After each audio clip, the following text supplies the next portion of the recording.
Hey, what is up, everyone? Today we got a pretty unique story. It's narrated by Frederick Surrey. Get cozy and watch till the end, guys. In the grim darkness of the far future, there is no mercy, no second chances, no hope of rehabilitation or redemption except through death itself. The Imperium of man, that vast and terrible empire spanning 1,000,000 worlds, has no use for the concept of reform. When you break the laws of the Emperor, when you transgress against the rigid structures that hold humanity together against the endless darkness, you do not simply lose your freedom. You lose everything that makes you human.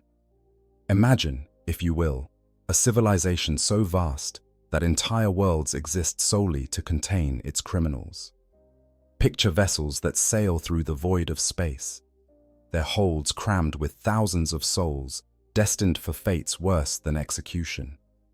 Envision dungeons carved from living rock deep beneath fortress cities, where the screams of the tortured echo for centuries without end. This is the reality of incarceration in the 41st millennium. The Imperium does not believe in waste. Every resource, every scrap of material, every drop of fuel must serve the Emperor's purpose. Why then would they waste perfectly good bodies through simple execution?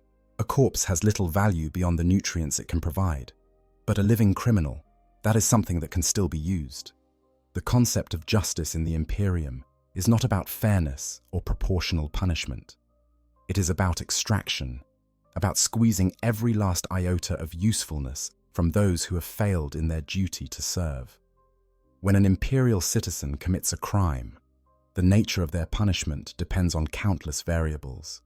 The severity of their transgression, certainly, but also their location, the needs of local authorities, the whims of those who sit in judgment, and the particular requirements of the Imperium at that moment in time. On one world, theft might earn you a flogging and release. On another, the same crime could see you shipped across the galaxy to die in a penal legion, or worse, handed over to the Adeptus Mechanicus to be transformed into a mindless servitor. There is a hierarchy of punishment in the Imperium, though it is not always applied consistently. At the lowest level, you have fines and corporal punishment, beatings and brandings that mark you as a transgressor but allow you to continue your life. Then come the labor camps and local prisons, where you might spend years in brutal conditions before being released, if you survive. Beyond that lie the penal worlds. Entire planets dedicated to housing criminals who work themselves to death in mines and manufactorums. But these are almost merciful compared to what comes next. Servitorization strips away your mind and turns you into a living machine. Arcoflagellation transforms you into a berserker weapon, your consciousness trapped behind a wall of peaceful imagery until you're unleashed to kill. The penitent engines offer you a chance at redemption through suffering so intense that death becomes a blessing.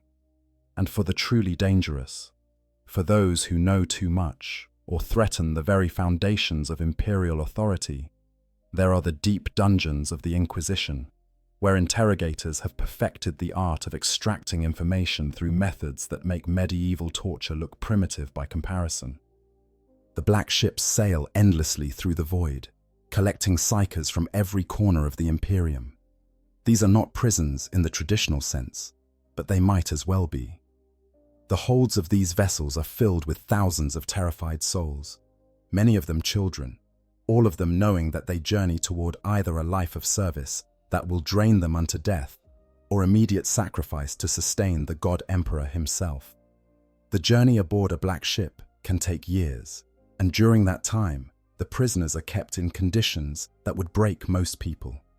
The constant psychic pressure, the fear, the knowledge of what awaits them at journey's end, all of this combines to create an atmosphere of utter despair. Understanding imperial justice requires understanding that the Imperium sees humans as resources first and people second, if at all. A person who cannot contribute to the survival of humanity has no value. A criminal who has broken faith with the Emperor has forfeited their right to comfort, to dignity, to hope. They exist now only to serve, and if that service must be extracted through pain and degradation, so be it.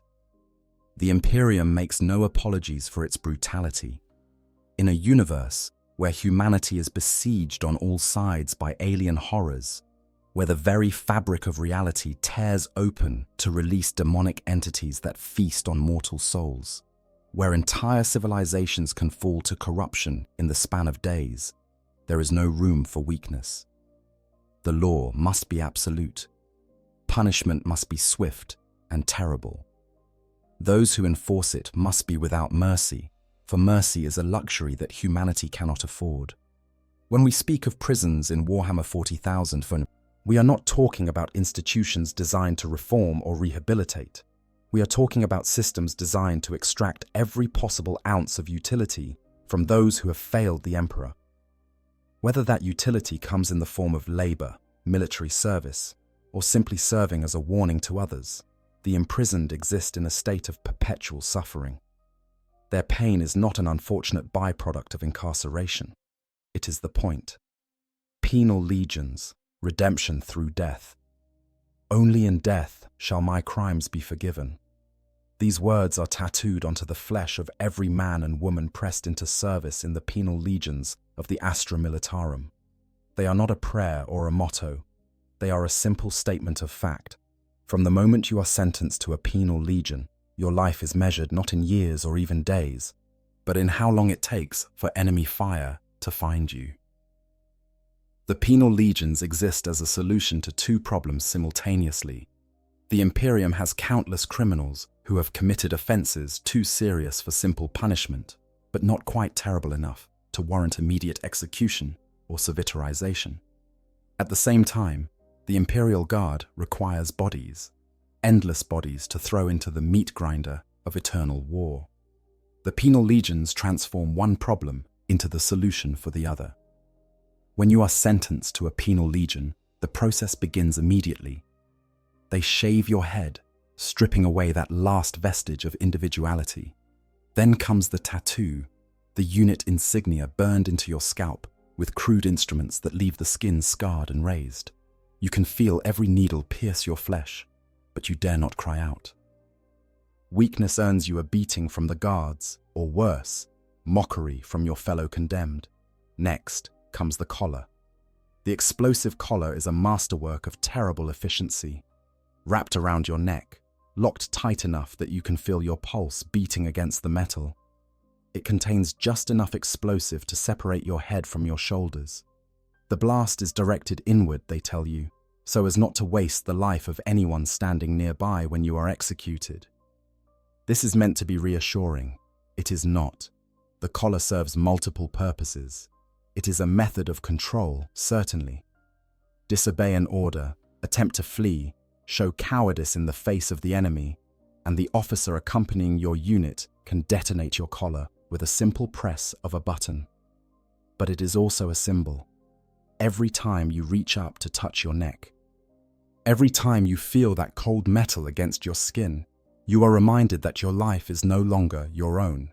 You are property now, property of the Departamento Munitorum, to be expended as they see fit.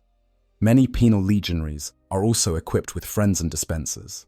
These crude devices pump combat drugs directly into your bloodstream, chemically inducing courage and aggression. You do not charge into enemy fire because you are brave.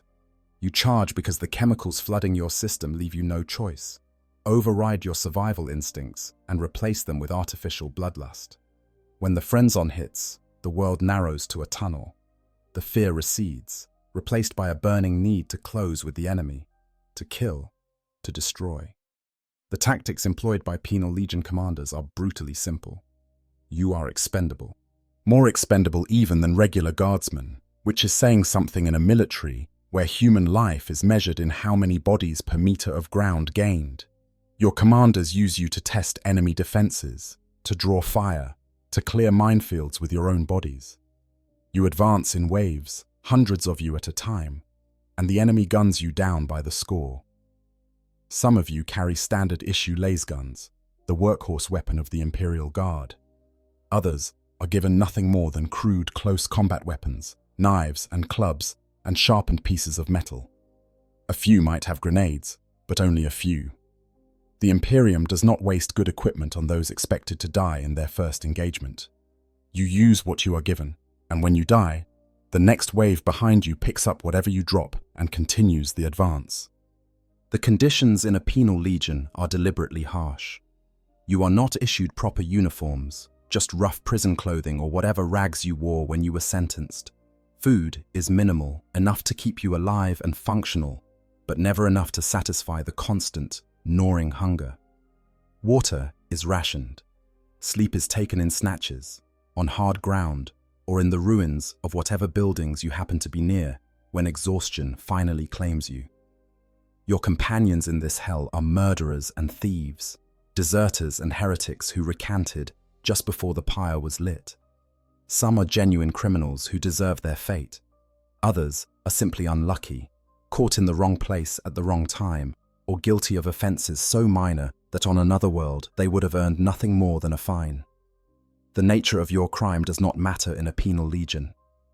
You are all equally condemned, all equally expendable. There is a hierarchy, even here. Some among you are natural killers, those rare individuals who somehow survive battle after battle through a combination of skill, luck, and utter ruthlessness. These become the informal leaders, the ones who organize the others and try to impose some kind of order on the chaos. They are not officially recognized by the commissars and officers who oversee the legion, but they are tolerated because they make the penal legionaries marginally more effective as a fighting force. The commissars who accompany penal legions are a special breed. To serve with the condemned requires a particular kind of fanaticism, a willingness to spend your days surrounded by criminals while maintaining absolute discipline through fear and violence. These commissars carry bolt pistols, not for use against the enemy, but for use against you. Step out of line, and a bolt round through the skull is the kindest fate you can expect. Life expectancy in a penal legion is measured in hours once you enter combat. During the first engagement, perhaps 70 to 80% of you will die.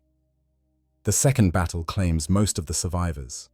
By the third engagement, only the truly exceptional remain. Those few born killers who somehow beat the impossible odds stacked against them. But here is the thing. Survive enough battles, perform some impossible act of valor, and you might, just might, earn the Emperor's forgiveness. Redemption is possible, though vanishingly rare. If you survive long enough, if you distinguish yourself sufficiently, you can be transferred into a regular Imperial Guard regiment. The explosive collar comes off.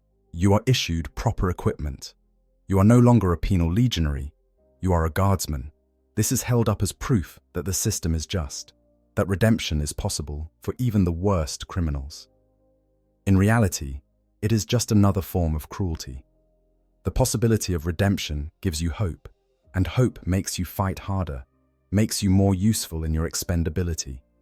The knowledge that you might someday be free drives you to survive, and in your desperate struggle to live just one more day, you serve the Emperor's purposes. The penal legions are not armies in their own right. They are attached to regular Imperial Guard regiments, additional bodies to be thrown at problems that require mass rather than skill. When a fortress must be assaulted and casualties will be high, you are sent in first. When a minefield needs to be cleared, you advance across it. When the enemy is dug in and conventional tactics would cost too many valuable soldiers, you are unleashed in a human wave that overwhelms through sheer numbers. Your deaths serve a purpose. Every bullet the enemy fires at you is one they cannot fire at the regular guardsmen who advance behind you. Every mine that claims your life is one that will not kill a properly trained soldier. Your bodies pile up to create cover for those who come after. In death, you finally achieve the usefulness that your crimes had forfeited. Notable penal legions have earned names for themselves through their actions. The 13th Penal Legion, known as the Last Chances, became legendary for taking on impossible missions under the command of various commissars who saw potential in using criminals for tasks too dangerous or morally questionable for regular troops. The Bar El Penal legions served during the 13th Black Crusade, throwing themselves against the forces of chaos with the desperation of the damned. Some penal legions are drawn from specific worlds. Savla, for instance, is a toxic industrial hell where the population is entirely criminal, and fresh recruits for penal legions are its primary export. The Savla chemdogs, as they are known, are already accustomed to harsh conditions and toxic environments, making them paradoxically valuable despite their condemned status. The psychology of serving in a penal legion is a fascinating study in despair and desperate hope. You know, intellectually, that you will almost certainly die. The statistics are overwhelming. But the human mind clings to the possibility of survival, builds up defenses against the reality of your situation. You tell yourself that you will be one of the lucky ones, one of the born killers who somehow makes it through. You focus on getting through the next hour, the next day, pushing aside thoughts of what comes after. Camaraderie develops, even among criminals. When you are all equally condemned, past crimes matter less than present survival. The man next to you might be a murderer or a thief, but right now he is the one covering your flank as you advance into enemy fire. Bonds form, not out of affection, but out of mutual dependence. You watch each other's backs, because your own survival depends on it. The moment of battle, when the frenzy hits and the order to advance is given, is almost a relief. The waiting, the anticipation, the fear, all of that is swept away in a chemically induced tide of aggression. You rise from your position and begin to run, screaming incoherent battle cries, firing your weapon wildly at the enemy positions ahead. Around you, others fall, cut down by enemy fire, but you barely notice. The drugs in your system push you forward, make you focus solely on reaching the enemy, on closing the distance, on killing. If you survive the initial assault, if you somehow make it to the enemy lines without being cut down, the close combat is brutal and desperate. You fight with whatever you have, your issued weapon, or your bare hands if necessary. The enemy fights back with equal desperation, and the melee becomes a confused mass of struggling bodies, of screams and gunfire, and the wet sounds of blades finding flesh.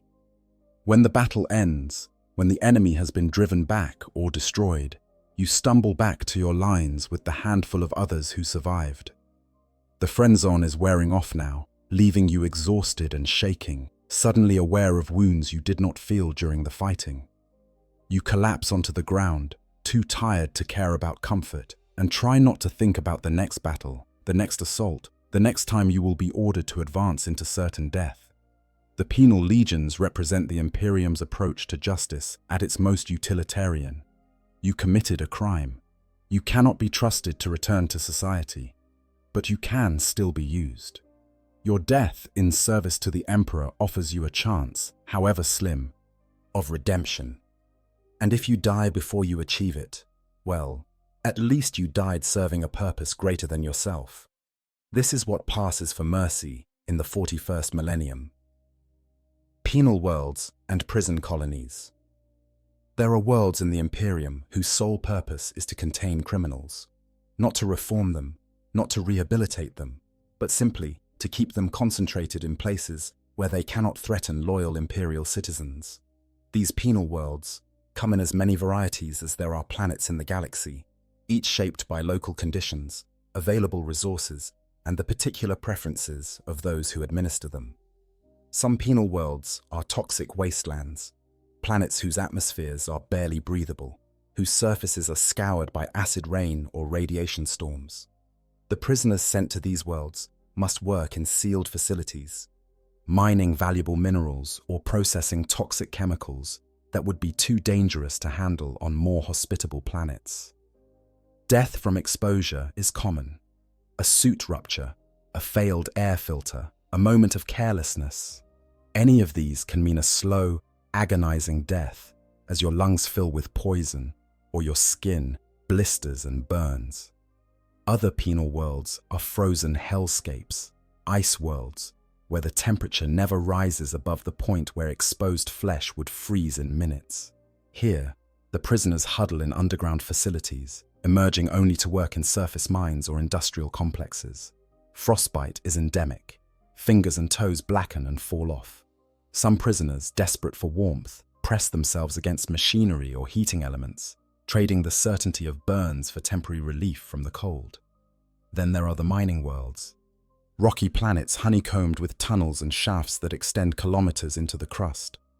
The prisoners on these worlds spend their lives in darkness, chipping away at rock faces to extract whatever valuable ores or minerals the planet offers. Cave-ins are common. Some shafts fill with poisonous gases, others flood with groundwater. The prisoners know that when they descend into the mines each day, there is a chance they will never emerge. The population of a penal world is a strange mixture. There are the sentenced criminals, of course, shipped in from hundreds or thousands of different worlds across the sector. These bring with them a wild diversity of crimes and backgrounds. A murderer from a hive world might find himself bunked next to a political dissident from an agri-world, who in turn sleeps beside a failed revolutionary from a forge world. Then there are the guards, the soldiers and enforcers, tasked with maintaining order among this population of criminals. These are often drawn from local PDF forces or from the ranks of the Adeptus Arbites. They are hard men and women, accustomed to dealing with the worst humanity has to offer. Mercy is not a quality valued in these positions. The guards understand that they are outnumbered hundreds or thousands to one, and that only fear and overwhelming force keep the prisoners in line. Finally, there are those unlucky souls born on penal worlds, children of criminals, born into a life they did not choose. They grow up surrounded by violence and desperation. Technically, they are not prisoners themselves unless they commit crimes worthy of punishment. In practice, they have little chance of ever leaving. The taint of being born on a penal world follows them. Few would accept such immigrants, fearing they might carry criminal tendencies in their blood. The administration of penal worlds varies wildly. Some are run with brutal efficiency by governor-wardens appointed by the administratum. These officials see their role as extracting maximum productivity from the prisoner population while maintaining order and ensuring that the regular tithe of recruits for penal legions is met. They maintain detailed records, enforce strict schedules, and punish infractions with mechanical precision. Other penal worlds are more anarchic. The guards control the entry points and the supply lines, but beyond that, they let the prisoners govern themselves. This leads to the formation of prison societies, with their own hierarchies and rules. The strong prey upon the weak. Gangs form along the lines of shared origins, types of crimes committed, or simple geography within the prison complex. These gangs fight for control of resources, of territory, of whatever small advantages can be gained in such a brutal environment. On some penal worlds, the prisoners are simply dumped on the surface and left to fend for themselves. If the world has a breathable atmosphere and some form of edible plant life, this can lead to the development of entire prison civilizations. The prisoners build crude settlements, establish farms or hunting grounds, and create their own forms of government. The guards remain in fortified compounds, emerging only to collect the tithe when black ships or penal legion recruiters arrive.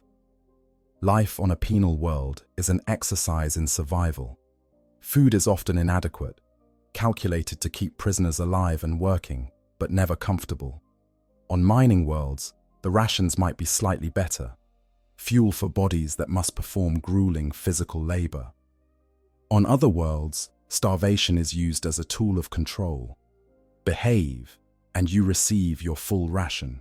Cause trouble, and you go hungry. Violence is endemic.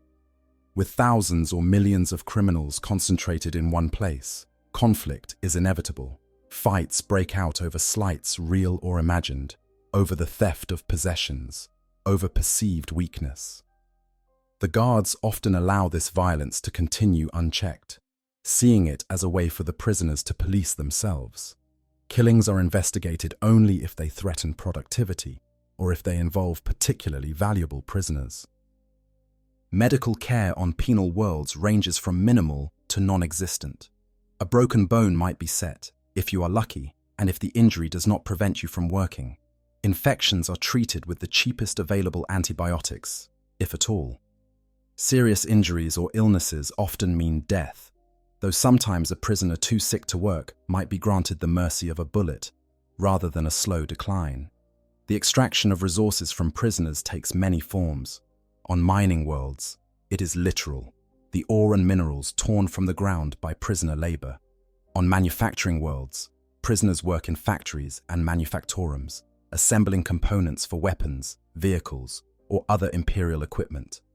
The work is dangerous, the machinery often poorly maintained, and industrial accidents claim lives with depressing regularity. Some penal worlds specialize in dangerous chemical processing or the handling of radioactive materials. The prisoners on these worlds know their sentences are death sentences, just played out over years instead of minutes. The radiation or chemical exposure accumulates in their bodies, causing cancers and organ failures that make their final years an agony of slow decay. Perhaps most valuable to the Imperium is the tithe of criminals for the penal legions. Every few decades, ships arrive to collect a quota of prisoners deemed suitable for military service. These are usually the younger, physically fitter prisoners, those who might actually survive long enough in combat to be useful. Being selected for a penal legion is seen by some as an opportunity, a chance to die in battle rather than in the slow, grinding misery of the prison. Others fight desperately to avoid selection, preferring the devil they know. Notable penal worlds dot the Imperium, each with its own terrible reputation. Savlar is perhaps the most infamous, a toxic hellscape where the entire native population consists of criminals. The planet's atmosphere is so polluted that even the guards must wear rebreathers, and the prisoners work in sealed chem plants processing toxic materials. Savlar exports both chemicals and criminals, the latter formed into the notorious Savlar Chemdogs penal legions. Kernis 4 is a frozen waste where prisoners mine valuable crystals from beneath the ice. The work is backbreaking, the cold brutal, and the crystals themselves give off radiation that causes mutations and cancers. Prisoners on Cernis 4 rarely survive more than a decade before the accumulated exposure kills them. Lost Hope lives up to its name. An ice world used for mining, it was the site of a notable uprising when prisoners, led by a former officer, attempted to overthrow the corrupt Governor Warden. The revolt was put down, but not before General Creed of Cadia recognized the value of organizing the prisoners into a penal legion, rather than simply executing them all. Nexum 8 is particularly nightmarish. A brittle, rocky world orbiting a dying star, it houses dozens of massive prison complexes connected to orbital landing domes. The atmosphere is breathable, but filled with silicate particles that damage lungs with every breath. What makes Nexum 8 truly horrifying is the high rate of murders and strange behavior among prisoners and guards alike, suggesting something dark and warp-touched influences events there. The psychology of imprisonment on a penal world is one of grinding despair, punctuated by moments of desperate struggle.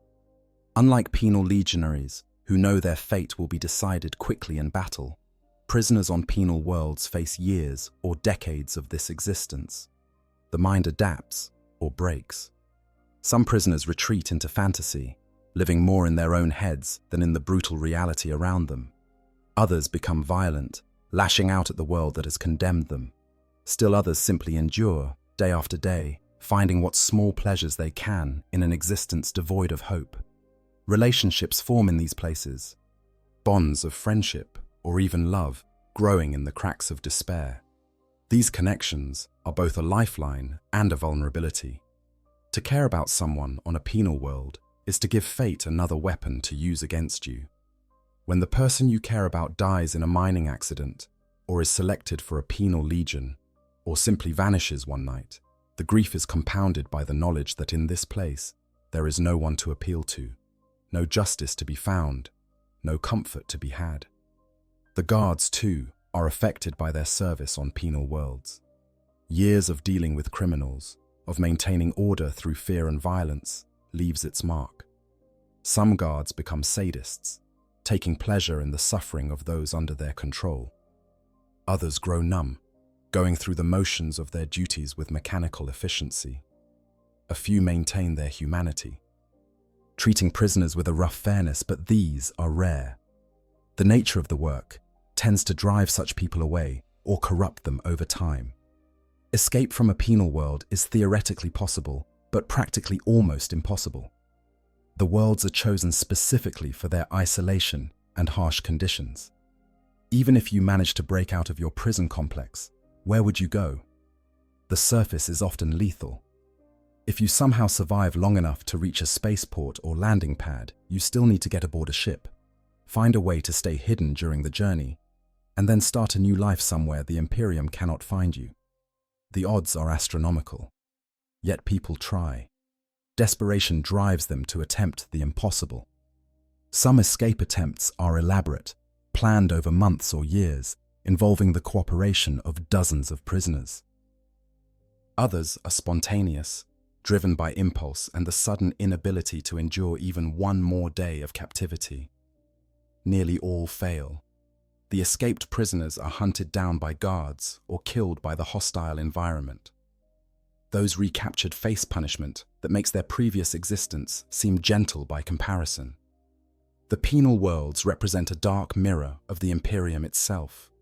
They are microcosms of imperial society, stripped of any pretense of benevolence or justice. Here, the strong dominate the weak. Labor is extracted through threat and coercion.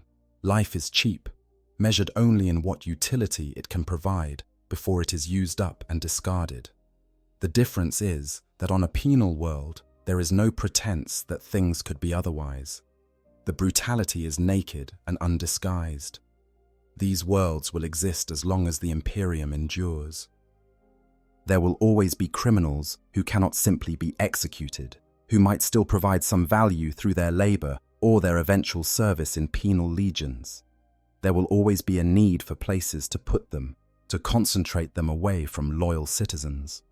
And so the penal worlds will continue to grind up lives, transforming criminals into corpses through years of brutal labor, their suffering and death serving the Emperor's will in the only way they can. This is the mercy the Imperium shows to those who break its laws but are not quite ready to die.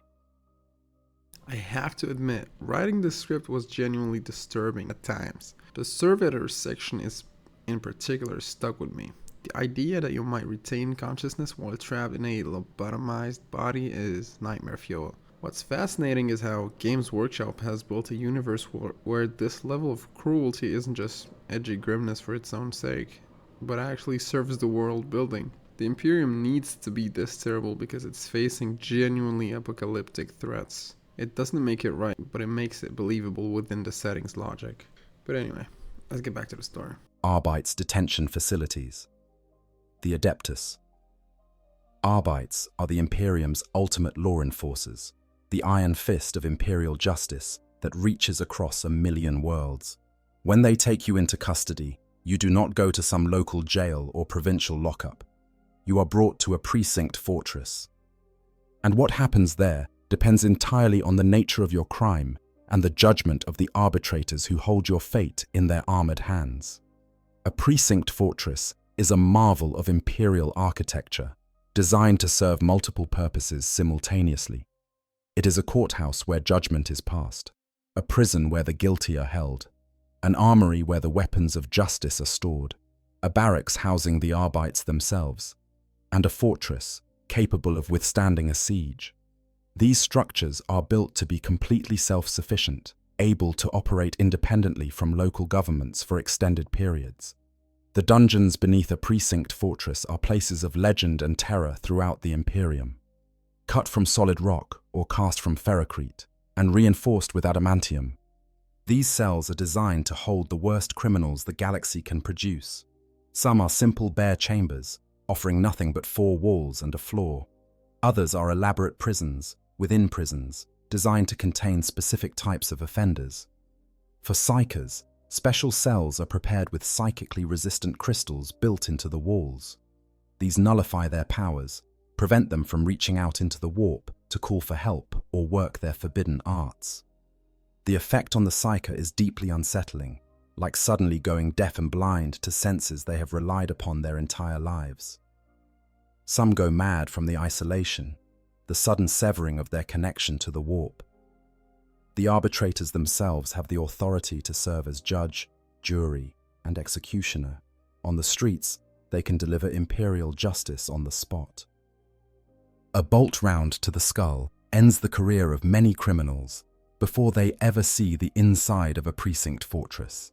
But for more complex cases, for crimes that are not immediately clear-cut, or for criminals who might possess valuable information, the Arbites bring their prisoners back for formal judgment. Here is where the chasteners come in. These are specialists in interrogation, experts in extracting information through both psychological manipulation and physical torture.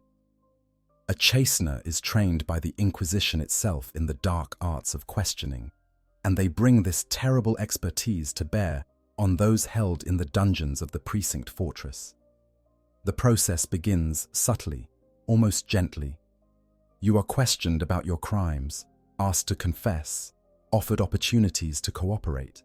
The chastener watches your responses, notes the micro-expressions on your face, the slight tremors in your voice, the way your eyes move when you lie. They build a psychological profile, identifying your fears and weaknesses, the pressure points they can exploit. If this gentle approach fails, the questioning becomes more direct. You are subjected to stress positions, forced to stand or sit in uncomfortable poses for hours until your muscles scream in agony. You are denied sleep, kept under bright lights or in complete darkness, your sense of time deliberately confused until you no longer know if you have been questioned for hours or days. Still, you resist. Many do. The chastener expected this. Now comes the physical persuasion. The tools they use are both ancient and futuristic. Simple devices like thumbscrews and more sophisticated implements that use electric current or sonic waves to inflict pain without leaving permanent damage. The goal is not necessarily to cause injury. It is to cause suffering, to break your will and make you eager to confess whatever they want to hear.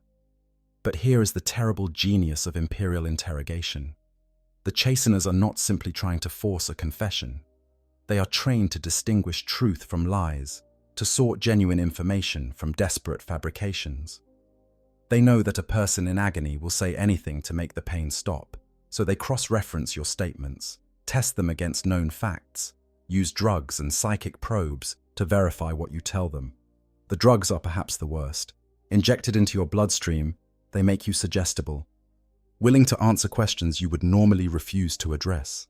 They strip away your mental defenses, leave you vulnerable and exposed.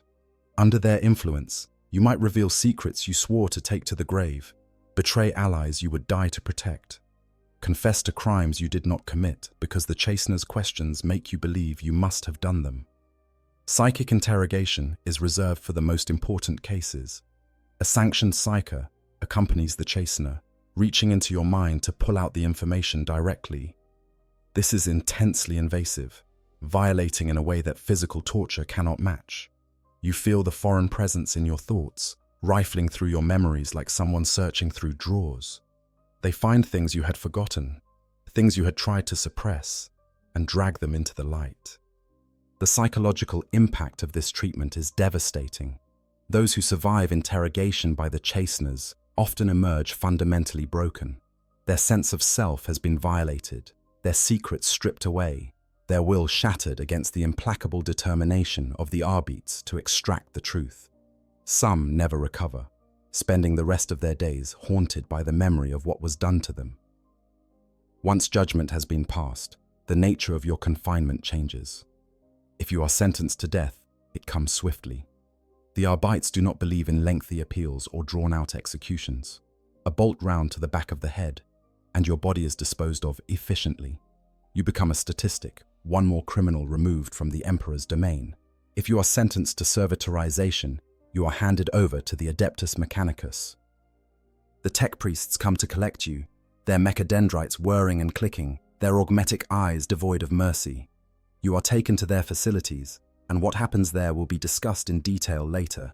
For now, understand that this is considered a fate worse than death by most imperial citizens. If you are bound for a penal legion or a penal world, you remain in the dungeons of the precinct fortress until transport can be arranged. This might be days, weeks, or months, depending on the logistical situation. During this time, you are kept in minimal conditions.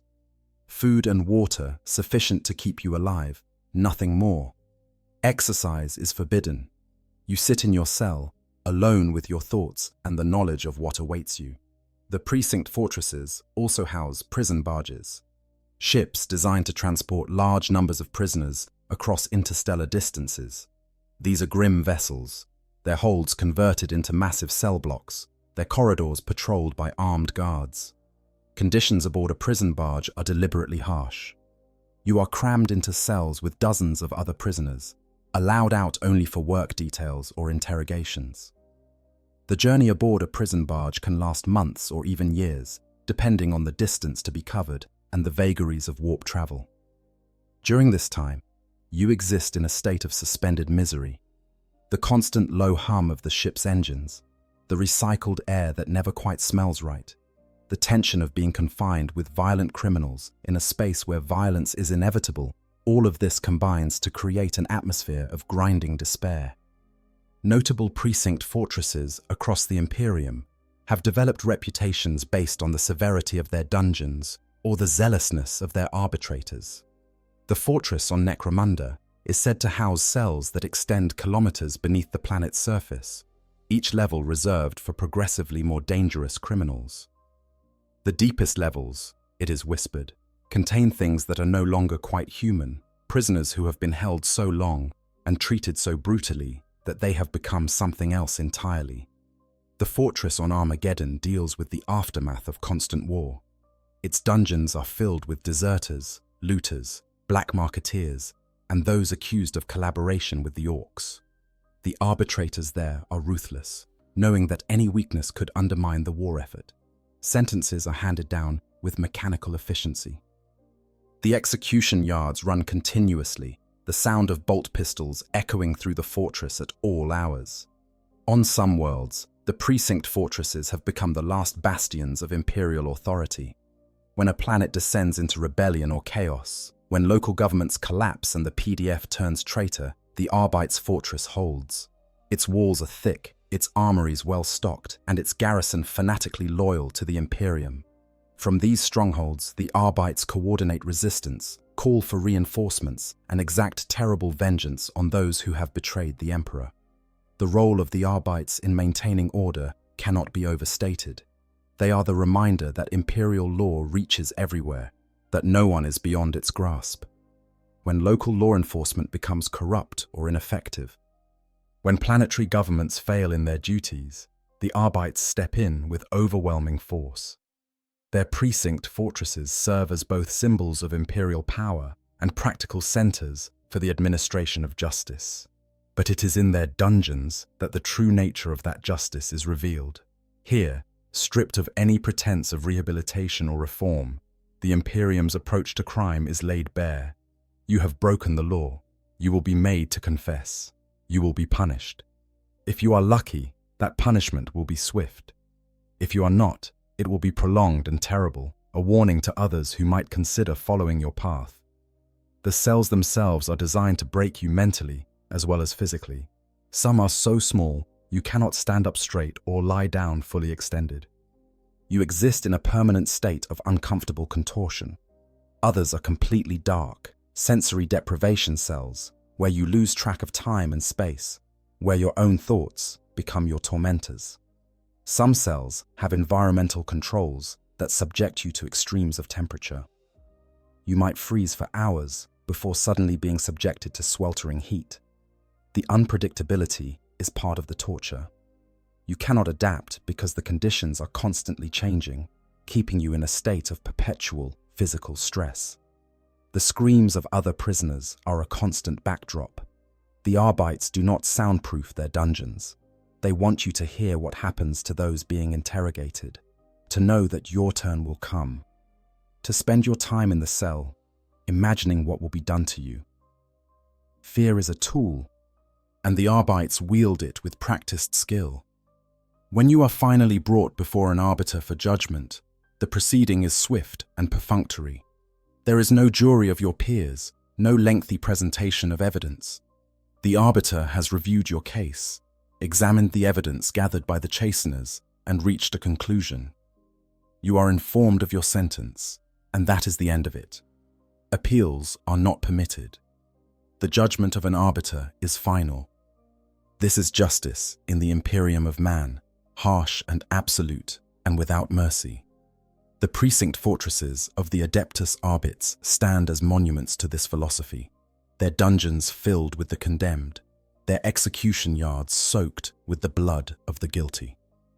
To be taken into their custody is to have your fate decided by people who see you not as a person, but as a problem to be resolved, preferably through the quickest and most efficient means available. And yet, for all its brutality, the system works. Crime is deterred not through rehabilitation, but through fear. Those who might consider breaking imperial law know what awaits them if they are caught.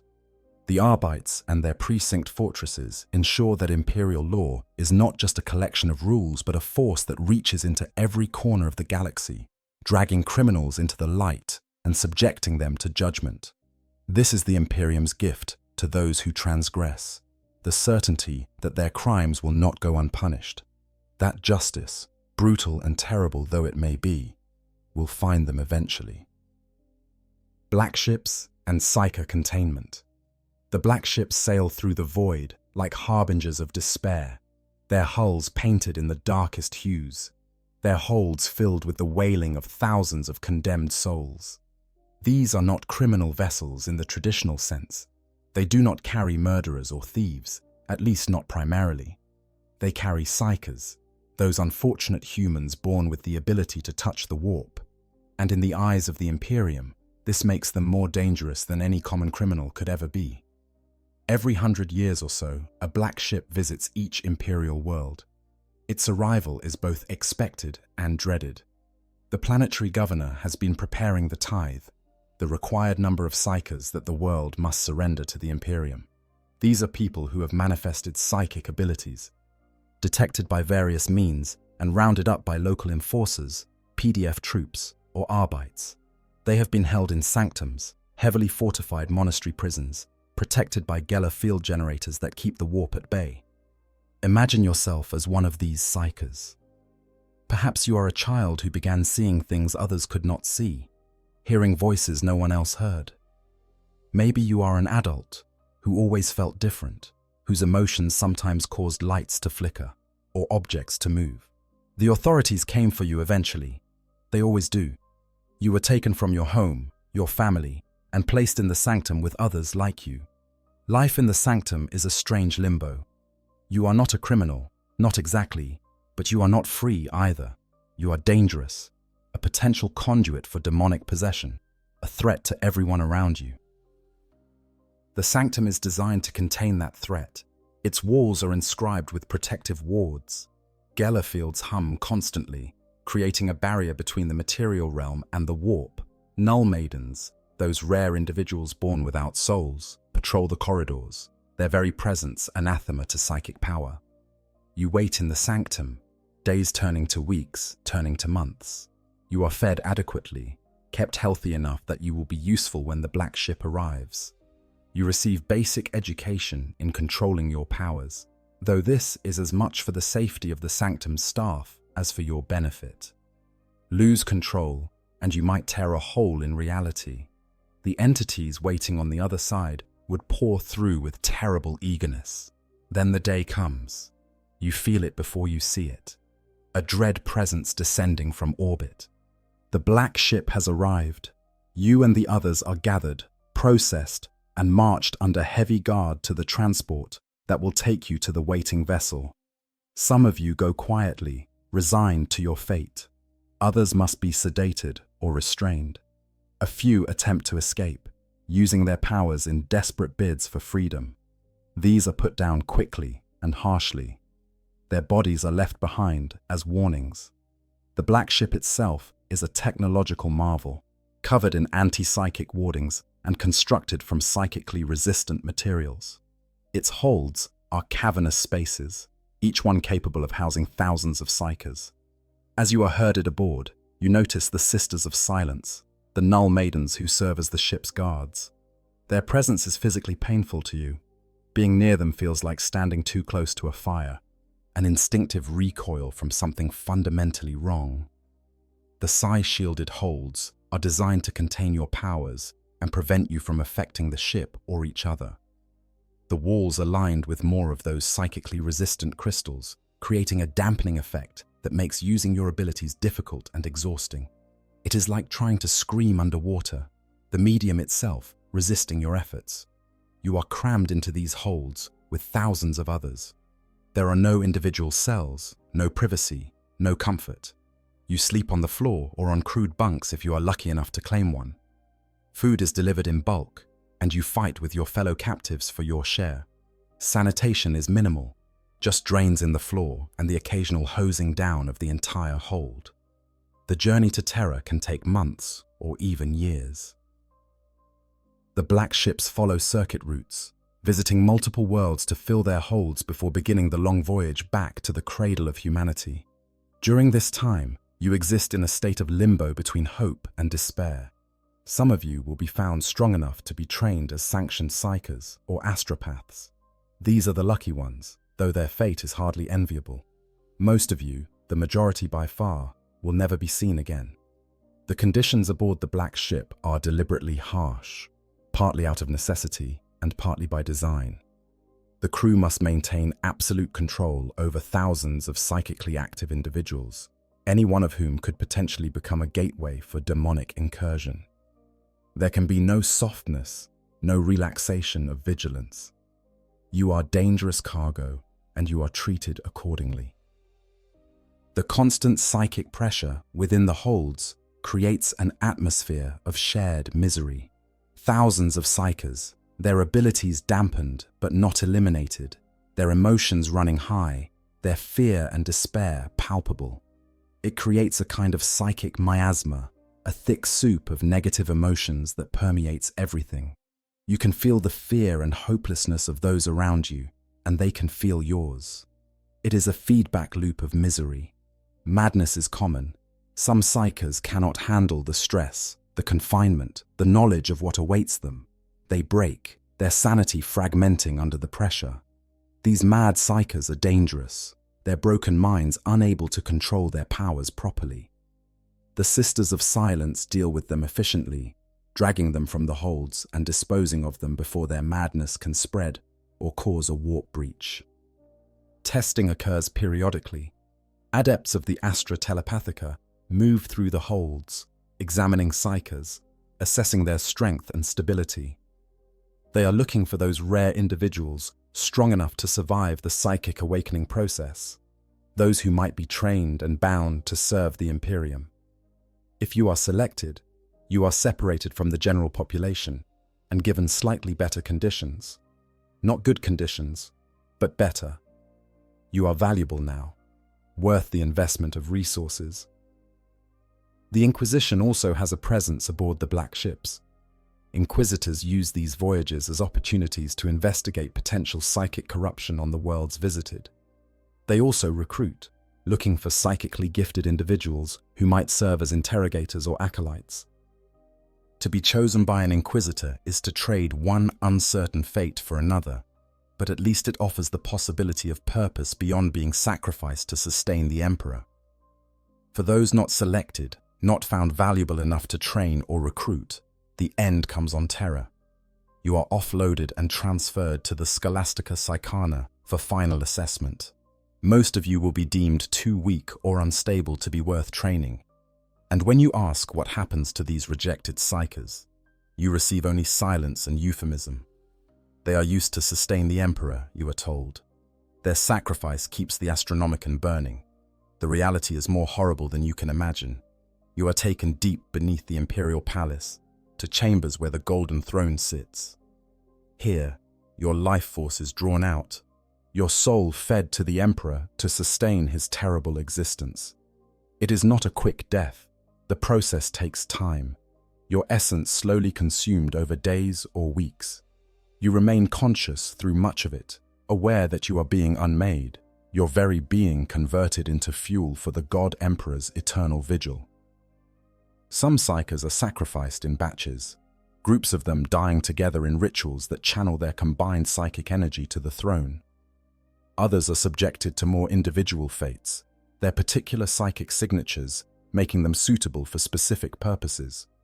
The details are known only to the highest-ranking members of the Adeptus Astra Telepathica and the Inquisition.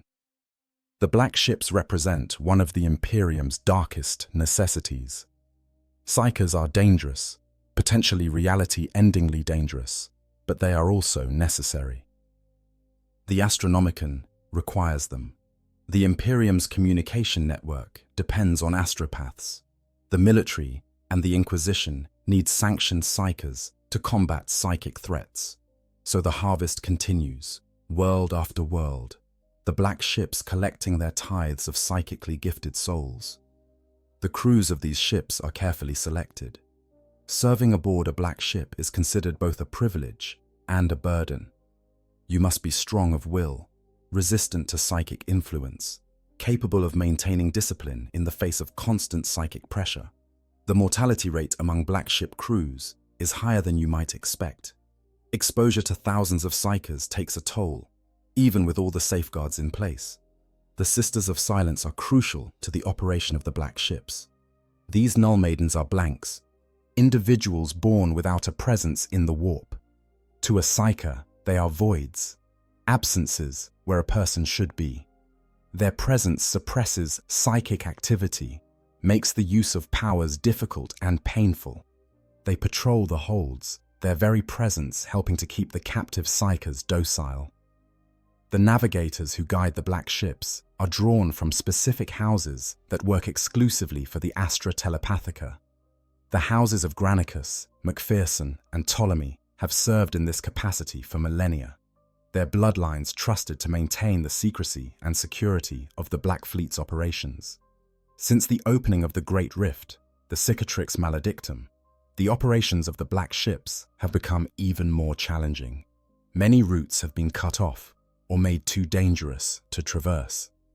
Worlds that once received regular visits from the black ships now go decades or longer without a tithe collection.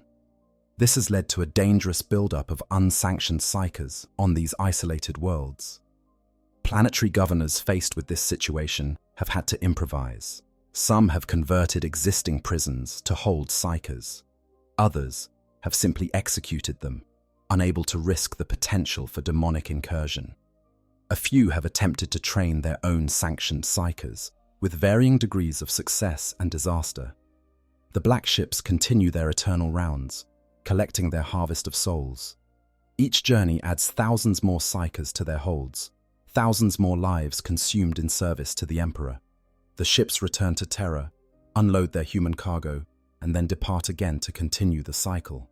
It is an industry of suffering, operating on a scale difficult to comprehend.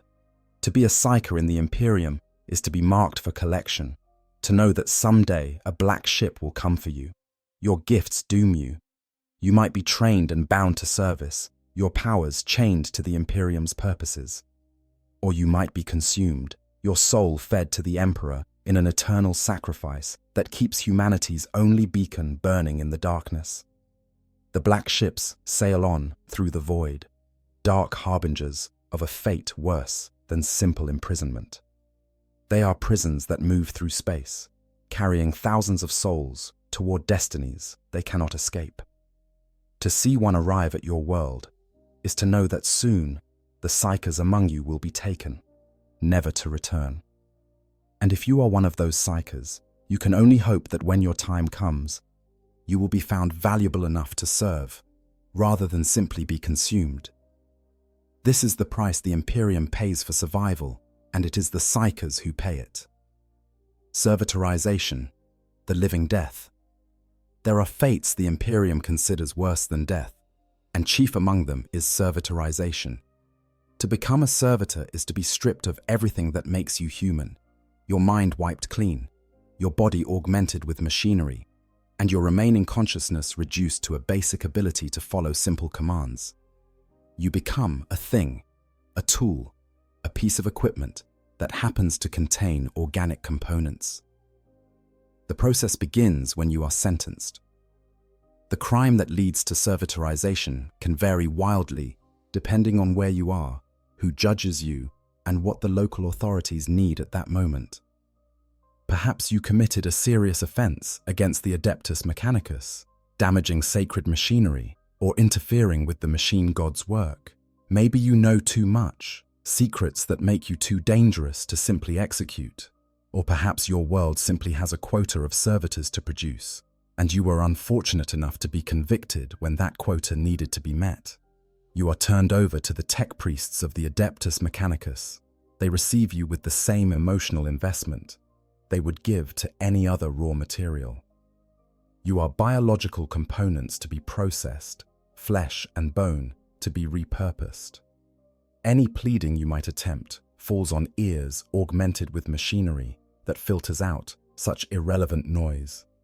The servitorization process is described as immensely painful, though the tech priests make no effort to alleviate that pain. Why would they? You are being reduced to a machine, and machines do not feel pain. That you still possess the capacity to suffer is merely an artifact of the organic components that have not yet been removed or modified. First comes the mind wiping, the lobotomy that strips away your higher brain functions. The methods vary, but the result is always the same. Sometimes they drill into your skull and physically manipulate the brain tissue, cutting away the parts responsible for personality, memory, and complex thought. Other times they use chemical means, flooding your brain with compounds that destroy neural pathways.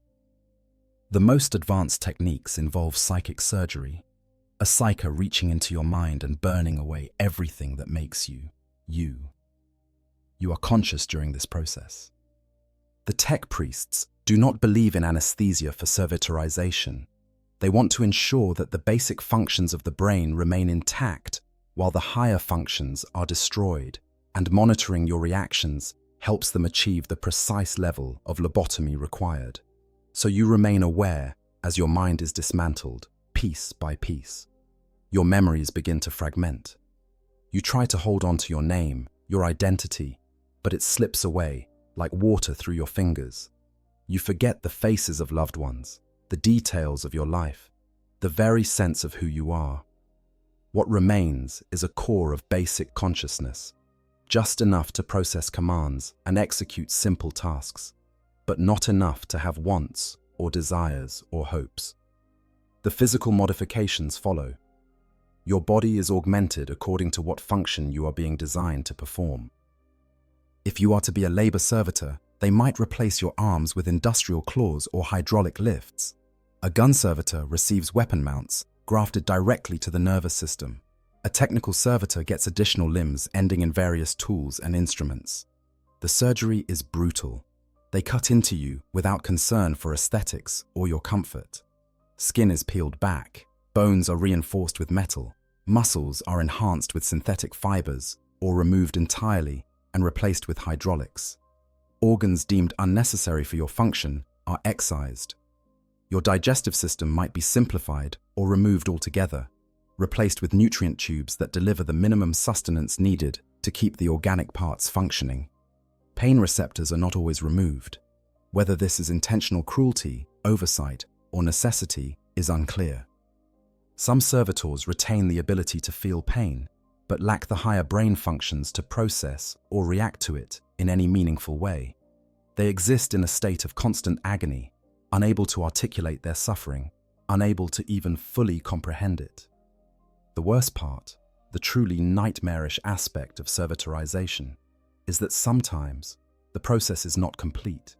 Due to poor technique, faulty equipment, or simple bad luck, some servitors retain fragments of their former consciousness. They are aware, trapped inside a body they cannot control, forced to watch helplessly as their hands perform tasks they have no choice in. These rare cases of retained awareness are considered tech heresy by most of the Adeptus Mechanicus. A servitor is not supposed to be conscious. It is supposed to be a tool, nothing more. But errors happen, and when they do, the result is a living hell. You are locked in your own skull, screaming soundlessly, unable to move or speak or do anything except watch through eyes that no longer entirely belong to you. The malfunction might manifest in small ways. A servitor's eyes move with too much purpose, tracking people with an awareness that suggests something more than simple programming. Or it might babble, the degraded mind trying desperately to communicate. In the game, Warhammer 40,000 Darktide, servitors at medical stations sometimes beg for help, saying things like, "Take me with you, I am so lonely," or "I can feel my mind slipping away." These are not supposed to happen. These are errors, glitches in what should be a clean process. The horror of servitorization is compounded by the sheer number of servitors the Imperium employs. They are everywhere, performing countless tasks across 1,000,000 worlds. Every manufactorum has them. Every ship has them. They perform maintenance, carry loads, operate heavy machinery, guard important locations. The Imperium's entire infrastructure depends on this army of lobotomized cyborg slaves. Most servitors are created from vat-grown clones, humans engineered specifically to be turned into servitors. These clones are never truly conscious, never develop personalities or self-awareness. They are grown, processed, and put to work without ever knowing existence as a thinking being. This is considered preferable to using actual convicted criminals, more efficient and more reliable. But there are never enough vat-grown servitors to meet demand, so criminals supplement the supply. The exact crimes that warrant servitorization vary from world to world. On some planets, only the most heinous offenses result in this punishment. On others, relatively minor infractions might be enough, especially if local authorities have a quota to meet, or if servitors are in particularly high demand. Space Marine chapters sometimes servitorize their own failed aspirants or brothers who commit grave offenses against the chapter. A scout who causes the death of his brothers through incompetence might be lobotomized and turned into a gun servitor, forever serving the chapter in this degraded form.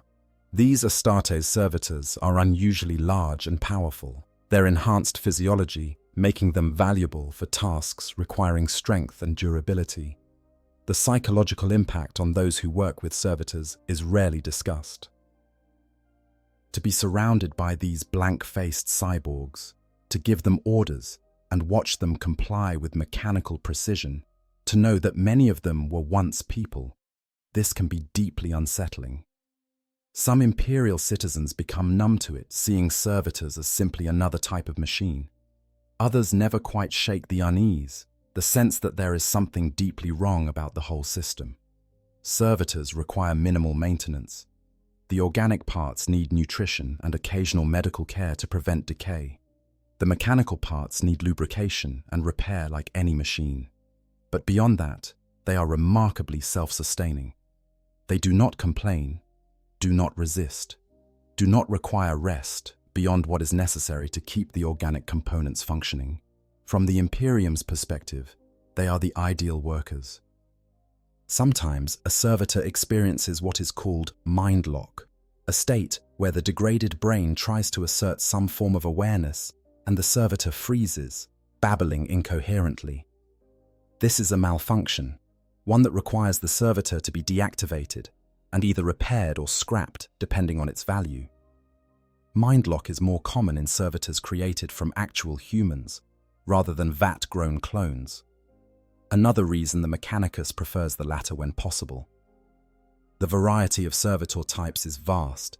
There are medical servitors designed to assist chirurgeons in surgery, combat servitors armed with various weapons and used as guards or soldiers, technical servitors equipped with tools for repair and maintenance work, scribe servitors that can record information with perfect accuracy, Each type is optimized for its particular function, its body modified, and its remaining mind programmed accordingly.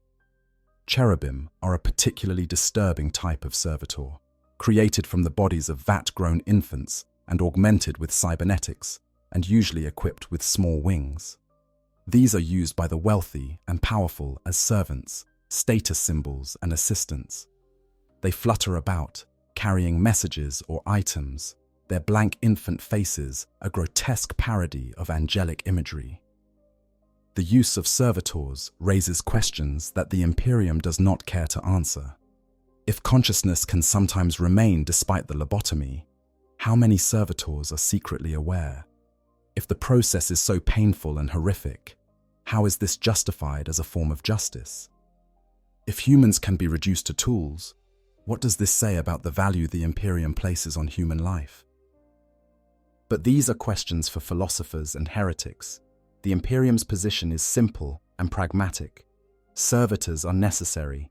The work of 1,000,000 worlds requires labor, and servitors provide that labor efficiently and without complaint. The criminals who are transformed into servitors deserve their fate through their crimes. The process serves as both punishment and deterrent. And the final result, a being that can labor tirelessly in service to the Emperor, is a just use of resources that might otherwise be wasted. To look upon a servitor and know that you might become one if you transgress, this is part of the system's effectiveness. The threat of servitorization hangs over Imperial citizens, a reminder that their humanity is conditional, that it can be taken away if they fail in their duties or break the law. It is a threat more terrible than simple execution because it promises not death, but a fate worse than death, a transformation into something that is neither fully alive nor truly dead. This is the gift the Imperium offers to certain criminals, the opportunity to serve even after their crimes have stripped them of the right to live as humans. In their lobotomized state, performing simple tasks for eternity, they contribute to the Emperor's domain in the only way left to them. And if some fragment of consciousness remains, trapped and suffering in a prison of flesh and metal, well, perhaps that is only fitting. Perhaps that is justice in its own terrible way. This is what it means to be servitorized in the Imperium of man. Archoflagellants and penitent engines. When a heretic repents. When someone who has transgressed against the imperial creed shows genuine contrition for their crimes, the ecclesiarchy offers them a path to redemption. This path does not involve forgiveness or mercy, not in any conventional sense. It involves transformation into a living weapon, your body modified, and your mind manipulated to serve as an instrument of the Emperor's wrath. Archoflagellation is reserved for those whose crimes are serious, but not quite terrible enough to warrant immediate execution. You have sinned against the God Emperor, but your repentance is genuine. The ecclesiarchy judges that your soul can be saved, not through prayer or penance in the conventional sense, but through the purification of combat, through using your corrupted flesh to destroy the enemies of mankind. The process begins when you are handed over to the Adeptus Mechanicus. The tech priests who perform archoflagellation are specialists, trained in the specific modifications required. You are stripped and prepared, your body becoming a canvas on which they will inscribe the ecclesiarchy's judgment.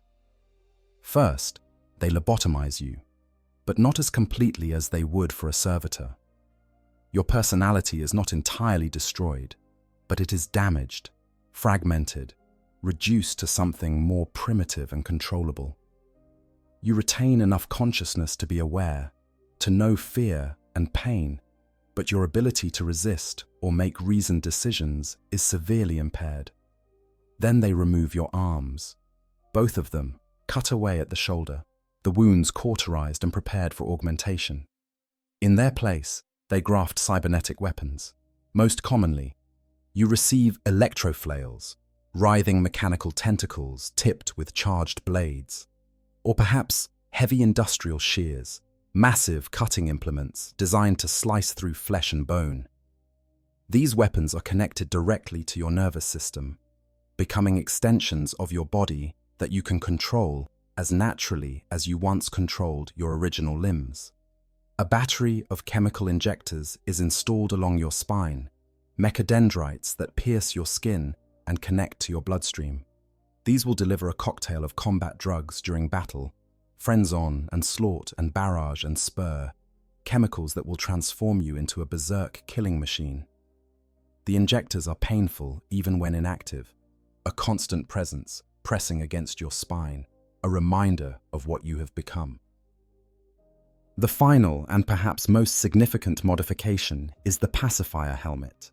This crude mind impulse unit is grafted onto your head, sealing out the world and replacing it with something else entirely. When the pacifier is active, your mind is filled with the hymns and holy iconography of the ecclesiarchy. You see visions of saints and angels. You hear the emperor's blessings. Everything is peaceful, serene, a state of blissful ignorance. In this state, you are barely functional. You can shamble forward if ordered, but otherwise you remain still, lost in the artificial paradise the pacifier creates in your ruined mind. You are docile, harmless, a broken thing dreaming of redemption. But the pacifier can be deactivated. When battle approaches, when the ecclesiarchy needs you to fight, they flip the switch. The peaceful imagery vanishes, replaced by horror. Everything you see becomes a vision of the enemies of mankind, heretics and xenos and demons. The faces of those around you, even your allies, warp and twist into monstrous visages. The hymns become screams. The angels become demons. Simultaneously, the chemical injectors activate, pumping their payload of combat drugs into your bloodstream. The effect is instantaneous and overwhelming. You do not become brave, you become mindless. All caution and self-preservation burned away in a chemically induced tide of aggression. Pain means nothing. Fear is a concept you no longer understand. All that remains is the need to kill, to destroy, to tear apart the horrors your damaged brain perceives all around you. You surge forward, your cybernetic weapons whirling. The electro-flails lash out with blinding speed, their charged edges slicing through armor and flesh alike. The industrial shears close on limbs and heads, severing with brutal efficiency. You are a whirlwind of destruction, utterly impervious to wounds that would drop a normal human. The drugs keep you going, keep you fighting even as enemy fire tears chunks from your body. The combat ends eventually. The enemy is dead or has fled. The pacifier is reactivated and the horror recedes. The peaceful visions return and you sink back into that artificial bliss, unaware of the carnage you just committed, of the blood coating your weapons and your body, of the wounds you suffered during the fighting. This is your existence now. Long periods of drugged serenity, interrupted by brief explosions of chemically induced violence. You are a weapon, deployed when needed and stored when not. Your sins are being purged through the act of killing the Emperor's enemies, each battle bringing you closer to redemption, though whether you will live long enough to achieve it is doubtful. Some archoflagellants survive multiple battles, becoming known as endurance. These rare individuals are judged to have earned a measure of the Emperor's forgiveness. They fight with even greater ferocity, as if they can sense their own approaching redemption. They are the first into battle, and often the last ones standing when the fighting ends. But most archoflagellants live short, violent lives. The combat drugs strain your body, damaging organs and burning through your life force at an accelerated rate. The modifications made to you are crude and traumatic, never fully healing, slowly poisoning you from within. And of course, you are sent into the most dangerous battles, where enemy fire is heaviest and casualties are expected to be high. When the crimes are so heinous that even archoflagellation is deemed insufficient punishment, the ecclesiarchy has a final option. The penitent engines offer the ultimate form of redemptive suffering, a chance to purge even the most terrible sins through unimaginable agony. A penitent engine is a bipedal combat walker, a massive mechanical construct armed with heavy flamers and close combat weapons. But unlike a dreadnought, which is an honor bestowed upon grievously wounded space marines, a penitent engine is a punishment. The pilot is not encased in protective armor. They are hardwired into the machine, suspended within its frame, completely exposed to enemy fire. The process of entombment in a penitent engine is horrific. Wires and chemical injectors and pain nodes are implanted directly into your spine and throughout your body. Your arms are clamped wide and locked into the mechanisms that control the engine's weapon limbs. You cannot move, cannot close your eyes, cannot even scream properly, though you try. The key component of a penitent engine is the excruciatum locus, a parasitic device lodged directly into your thalamus. This device artificially generates pain signals at levels that cannot be achieved through physical damage alone. We are talking about pain magnitudes, several orders beyond what the human body is naturally capable of producing. The purpose is not to harm you, your body remains mostly intact, but to ensure that you suffer constantly and intensely. When you are not in combat, the chemical implants inject feelings of guilt and shame. You are forced to reflect on your crimes, to understand the magnitude of your sins, all while experiencing pain that makes it impossible to think of anything else.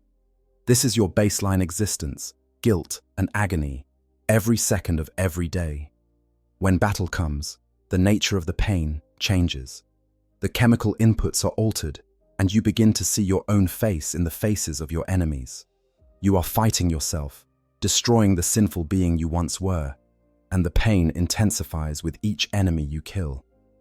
The massive flamers mounted on the engine's arms bathe your foes in promethium fire, and you feel every second of their burning as if it were your own flesh igniting.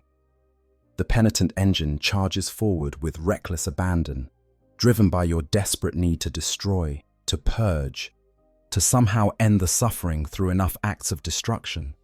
You know, in whatever remains of your rational mind, that redemption can only come through death.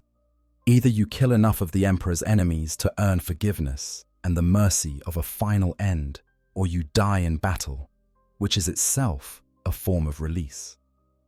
From the outside, penitent engines are terrifying weapons. They advance across battlefields wreathed in fire, heedless of enemy fire, their pilots screaming prayers and confessions through vox speakers. They crash into enemy lines like living battering rams, their weapon limbs crushing and burning everything in reach. They are nearly unstoppable, because stopping them would be a mercy, and the pilots seek not mercy, but redemption through suffering. The Sisters of Battle consider it their sacred duty to witness penitent engines in combat. They watch these tortured souls fight and die, and they remember that this is what happens to those who sin gravely against the Emperor. It is a lesson and a warning, one that reinforces their own faith and dedication. Some penitent engines are piloted by Sisters Repentia, who have committed particularly severe failures. These modified engines are called mortifiers, and they combine the redemptive suffering of the penitent engine with the fanatical zeal of the sisterhood. A mortifier pilot is doubly damned and doubly determined to achieve redemption through the purification of combat. The theology behind these punishments is complex. The ecclesiarchy teaches that suffering purifies the soul, that pain burns away sin like fire purifies metal. An archoflagellant or penitent engine pilot is being given the opportunity to physically expunge their sins from their very being. Every moment of agony, every act of violence committed in the Emperor's name brings them closer to salvation. Whether this is actually true, whether souls are truly cleansed through such suffering, is unknowable. But the ecclesiarchy believes it, and more importantly, they have the authority to enforce this belief. When you are sentenced to archoflagellation or entombment in a penitent engine, you do not get to question the theology. You simply endure, or try to, until death finally claims you. The use of archoflagellants and penitent engines in battle serves multiple purposes. They are effective weapons, certainly, capable of inflicting tremendous damage on enemy forces. They serve as psychological weapons as well, their terrifying appearance and berserk attacks unnerving opponents. And they function as public demonstrations of the ecclesiarchy's power, visible proof that the church can transform sinners into weapons of the emperor's will. To be sentenced to these fates is to have your humanity stripped away and replaced with pain and purpose. You become a living prayer, a weapon wrapped in flesh and agony, your every action a plea for redemption that may never come. And when you finally die, torn apart by enemy fire or simply consumed by the relentless damage the modifications and drugs inflict on your body, the question of whether you achieved salvation remains unanswered. This is the price of redemption in the 41st millennium. Not mercy, not forgiveness in any gentle sense, but the opportunity to serve the emperor through suffering so intense that death becomes a blessing. The arco-flagellants shuffle forward in their drugged bliss, waiting for the moment when they will be unleashed. The penitent engine pilots scream their prayers, suspended in frames of blessed metal and pure agony. And the ecclesiarchy watches, satisfied that justice has been served and that even the worst sinners can be made useful. This is how the Imperium redeems its fallen. Inquisitorial dungeons and interrogation. The Inquisition operates beyond the normal bounds of imperial law. When an inquisitor takes an interest in you, when you are dragged into their custody, you enter a realm where the rules change entirely. The dungeons maintained by the Inquisition are places where the normal limits of interrogation, torture, and imprisonment do not apply. Here, the only law is the Inquisitor's will, and the only mercy is death. The process of inquisitorial interrogation follows a formal structure codified in the rubric of protocol. There are 9 actions, each progressively more severe than the last, designed to extract information through escalating levels of physical and psychological pressure. An inquisitor does not simply torture randomly. They follow a methodical process, each step calibrated to break down resistance systematically. Action 1 begins with simple questioning.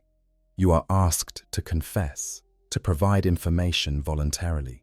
The interrogator is polite, almost gentle, offering you the chance to cooperate before things become unpleasant. This is not kindness, it is procedure. Some people break at this stage, their guilt or fear overwhelming them. Most do not. The interrogator expects this. They are simply establishing a baseline, measuring your responses, identifying the cracks in your psychological defenses. Action 2 introduces stress positions. You are forced to stand or sit in uncomfortable poses for extended periods. Hours pass. Your muscles begin to burn, then scream in agony. The position is not dangerous. You will not be permanently injured, but the pain is intense and unrelenting.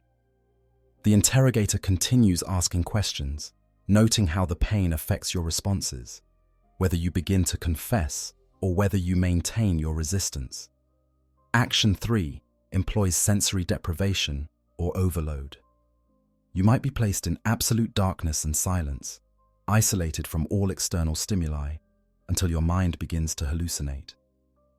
Or you might be subjected to constant bright lights and loud noises, preventing sleep, eroding your sanity through exhaustion and overstimulation.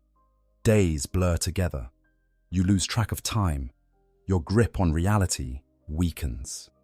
Action 4 introduces chemical interrogation. Drugs are administered, truth serums that lower your resistance to questioning, that make lies difficult and confession easy. The interrogator questions you while you are under the influence, extracting information you would never voluntarily provide. But the drugs are not perfect. They can produce false confessions, and the interrogator knows this. Everything you say is cross-referenced, tested against known facts, verified through other means. Action 5 involves physical pain that does not cause lasting damage. Electric shocks, pressure points, controlled burning or freezing. The Inquisition has access to technology that allows them to inflict agony without actually harming you in ways that would impair your ability to provide information. You suffer intensely, but you are not broken, not yet. The pain continues until you provide what they want, or until the interrogator determines you genuinely do not possess the information they seek. Action 6 is the first level where permanent damage is acceptable. Fingers might be broken, teeth pulled, flesh cut. The line between interrogation and torture blurs completely. You are no longer being gently persuaded. You are being broken down through sustained physical trauma. The interrogator has determined that you are withholding information, that gentler methods will not succeed, and that the information you possess is valuable enough to justify permanently damaging you to extract it. Action 7 introduces psychic interrogation. A sanctioned psyker is brought in to read your mind directly. This is intensely invasive, violating in ways that physical torture cannot match. The psyker reaches into your consciousness, rifling through your memories, pulling out secrets you never intended to share. You feel the violation as a fundamental wrongness, a contamination of your very self. The psyker sees everything, your crimes and your fears, your shames and your hopes, and they report it all to the interrogator dispassionately. Action 8 involves the excruciator, a portable torture device that combines pain induction technology with psychic amplification. The suffering inflicted by an excruciator is described as beyond human capacity to endure. Most people break within seconds of its application, babbling everything they know in desperate pleas for the pain to stop. Those few who somehow resist even this are either incredibly strong-willed or genuinely do not possess the information being sought. Action 9 is rarely used. It involves extreme measures, often ending in the subject's death. The specifics are not publicly documented, but it is understood that Action 9 represents the Inquisition's final and most terrible methods of extracting information. If you reach this point, you will provide the information or you will die in the attempt. There is no third option. Throughout this process, the interrogator is trained to distinguish truth from lies, genuine ignorance from skilled deception. They are experts in reading human responses, in identifying when pain has broken someone into confession and when pain has simply driven them to say anything to make it stop. The information extracted is never simply taken at face value. It is verified, cross-checked, tested against other intelligence. The dungeons where this interrogation takes place are designed to maximize the effectiveness of the process. Cells are deliberately uncomfortable, designed to deny you rest or comfort. Some are extremely cold, others stifling hot. Some are completely dark, others lit with harsh lights that never dim. The constant discomfort wears down your resistance even when you are not being actively interrogated. The most secure inquisitorial prisons are engineering marvels. The Vault, Kangba Mawu, was a maximum security facility beneath the Himalayan mountains on Terra itself. Its cells were cut from limestone and layered with adamantium. Cells designed for psychers had psi-resistant crystals built into the walls. Security systems included cell blocks that could drop into abyssal pits if prisoners attempted escape, and combat servitors, armed with assault cannons, stood ready to eliminate any threat. The vault housed some of the Imperium's worst criminals. Tyrants defeated during the Unification Wars were imprisoned there in cells designed by the Emperor himself to ensure they could never escape. During the Horus Heresy, it also held the outcast dead, Astartes from the traitor legions who had been stationed on Terra and were caught when their brothers turned against the Emperor. Blackstone, another Terra-based prison, served as the Imperial Palace's primary penitentiary during the Battle for Terra. Built with walls laced with psychically resistant material, it was designed to be impregnable. Only the Imperial dungeon itself, the Emperor's personal prison, was more secure. These high-security facilities represent the extreme end of inquisitorial imprisonment. Most prisoners never see such places. They are interrogated in the field, in makeshift facilities aboard inquisitorial ships, or in commandeered local structures. The Inquisition is mobile and adaptable, able to establish effective interrogation chambers wherever they operate. The psychological impact of inquisitorial interrogation cannot be overstated. Those who survive, and relatively few do, emerge fundamentally changed. Trust is impossible after your mind has been violated by a psyker.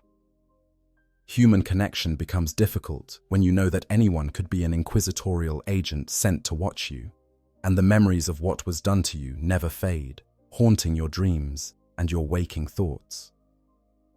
Some inquisitors employ interrogation as much for punishment as for information extraction. The guilty will suffer before they are executed, their pain serving as penance for crimes against the emperor. This blurring of the line between interrogation and torture is acceptable within the Inquisition's framework. The quest for truth and the administration of justice are not seen as separate functions. The tools available to inquisitorial interrogators are both primitive and advanced. Simple implements like thumbscrews and branding irons sit alongside sophisticated devices that can stimulate pain centers in the brain directly. That can amplify nerve signals until the slightest touch becomes agony. The interrogator selects tools based on what they judge will be most effective for the individual being questioned. Timing is a crucial element. An experienced interrogator knows when to push and when to allow recovery. They know that constant torture can actually reduce effectiveness, that the mind needs periods of relative peace to maintain the clarity necessary to provide accurate information. So the interrogation proceeds in cycles, intense sessions followed by periods of confinement and rest, though the rest is never truly restorative. Food and water are used as tools of control. You receive just enough to keep you functional, but never enough to be comfortable. If you cooperate, your rations might improve slightly. If you resist, you go hungry. This is not meant to break you through starvation, but to keep you in a state of constant low-level discomfort that makes resistance more difficult. The Inquisition also employs less conventional methods. Some interrogators use philosophical or theological arguments, engaging you in debates about the nature of heresy, the justification for the emperor's laws, the moral status of your own actions. They attempt to convince you not just to confess, but to genuinely repent, to see the error of your ways. This is particularly common when dealing with educated prisoners or those accused of ideological crimes. For truly high-value prisoners, those who possess crucial information, or those whose crimes are particularly heinous, the interrogation can last years. You are kept alive and functional, your mind and body maintained just well enough to continue providing information. You might be brought out periodically for questioning, then return to your cell for weeks or months. The uncertainty, the never knowing when the next session will come, is its own form of torture. The Inquisition maintains that everything done in their dungeons is justified by necessity. The threats facing humanity are so terrible, so existential, that no method can be ruled out in the fight against them. If innocent people suffer in inquisitorial custody, this is regrettable but acceptable. Better that a few innocents endure unjust suffering than that a single heretic go unpunished and spread their corruption. This philosophy creates a system where there is effectively no protection against abuse. An inquisitor's judgment is absolute. If they decide you need to be interrogated, you will be interrogated. If they decide you are guilty, you are guilty. Appeal is not possible. Redress is unthinkable. You are at their mercy, and mercy is not a quality valued in the Inquisition. To be imprisoned by the Inquisition is to enter a realm beyond law, beyond mercy, beyond hope. You exist only to provide information and to serve as an example.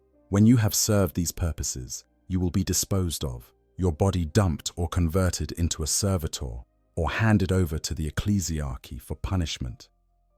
There is no scenario in which you walk free.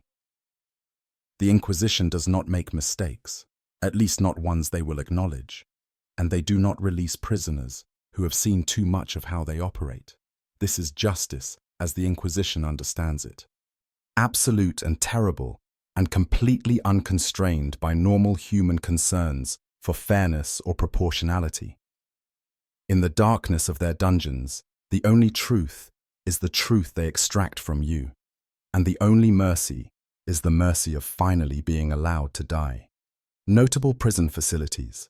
Throughout the Imperium, across the million worlds of the Imperium, countless prison facilities serve the function of containing those who have transgressed against the Emperor's laws. Some are simple structures, crude jails with iron bars and stone walls. Others are architectural marvels, technological wonders designed to contain the most dangerous criminals the galaxy can produce.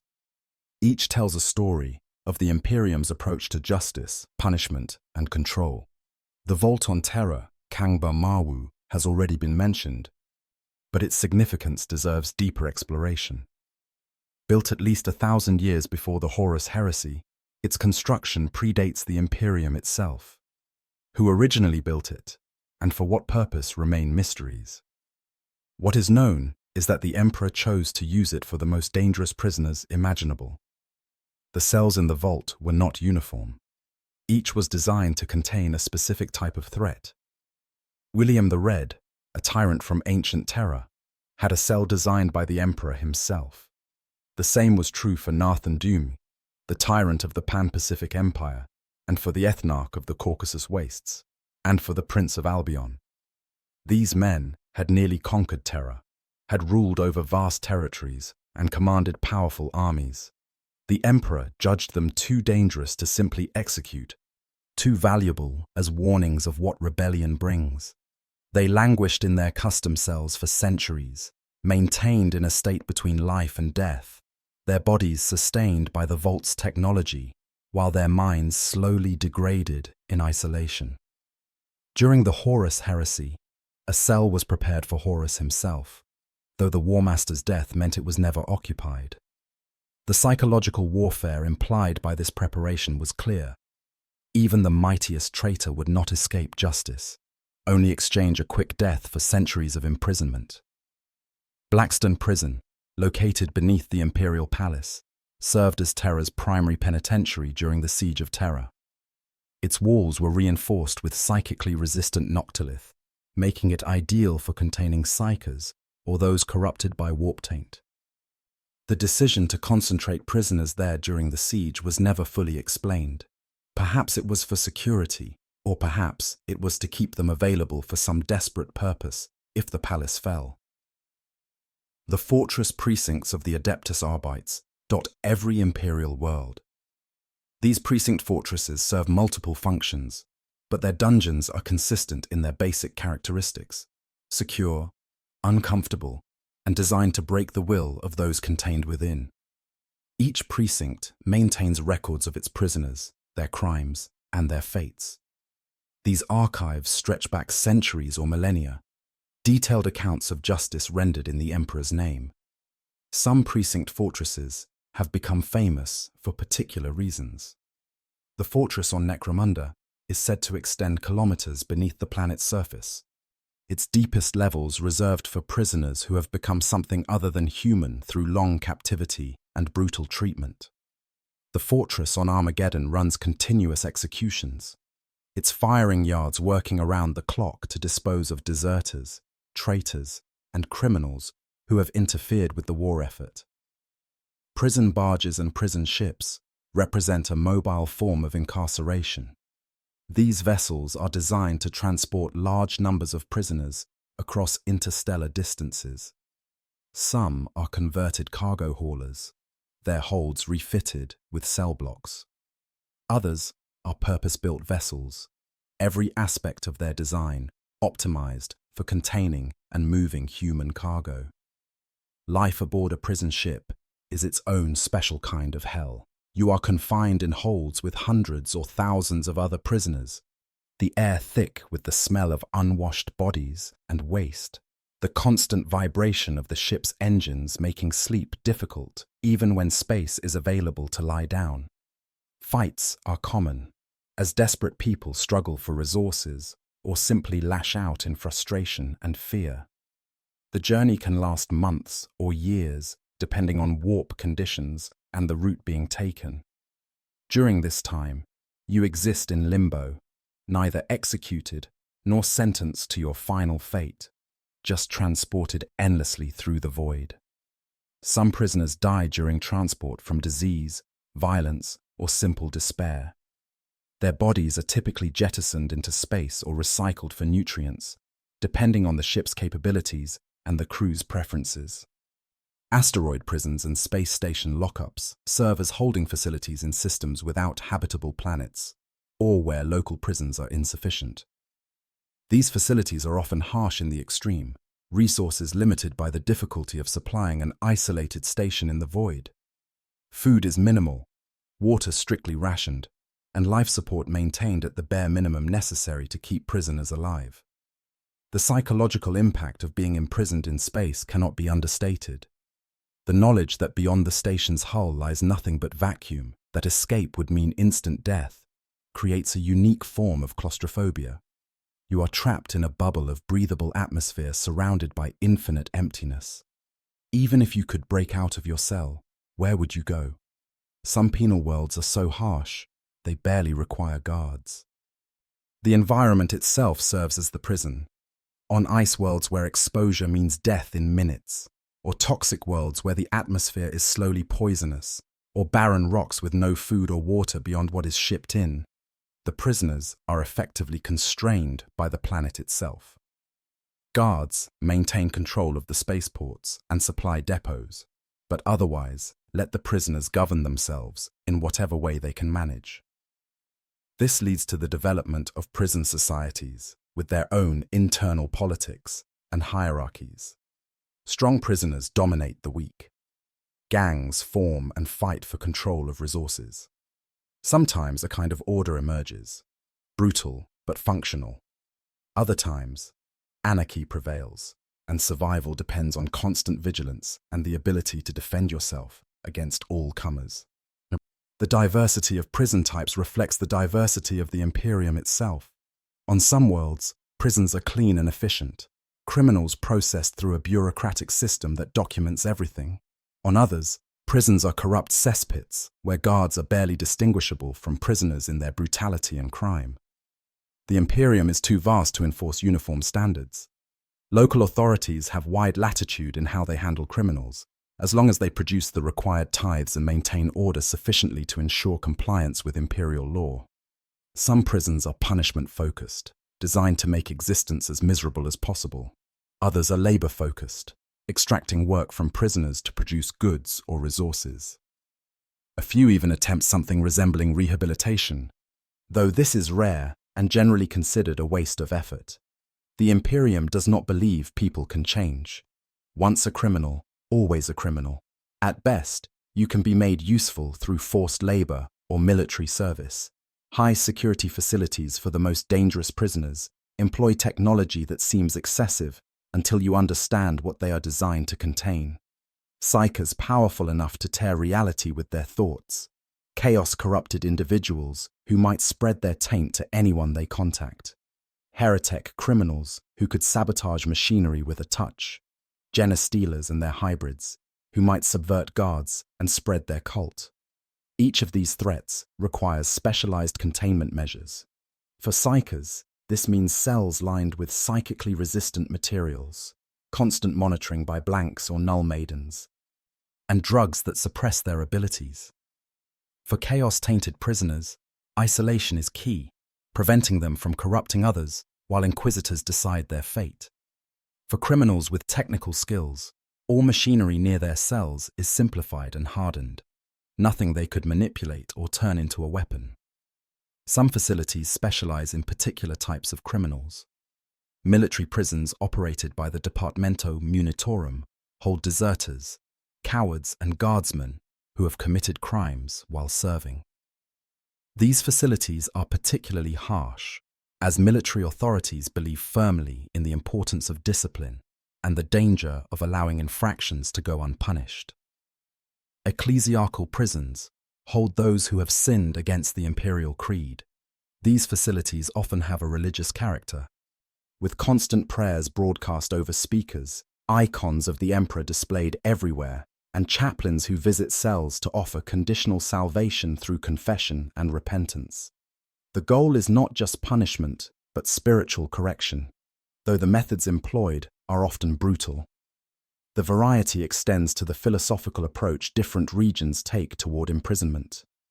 In the ultramar sector, influenced by Rabut Guillemant's teachings, prisons tend to be more organized and systematic, with clear rules and consistent application of punishment. In regions near the Eye of Terror, where chaos corruption is a constant threat, prisons are more paranoid and severe, treating all prisoners as potential vectors for corruption.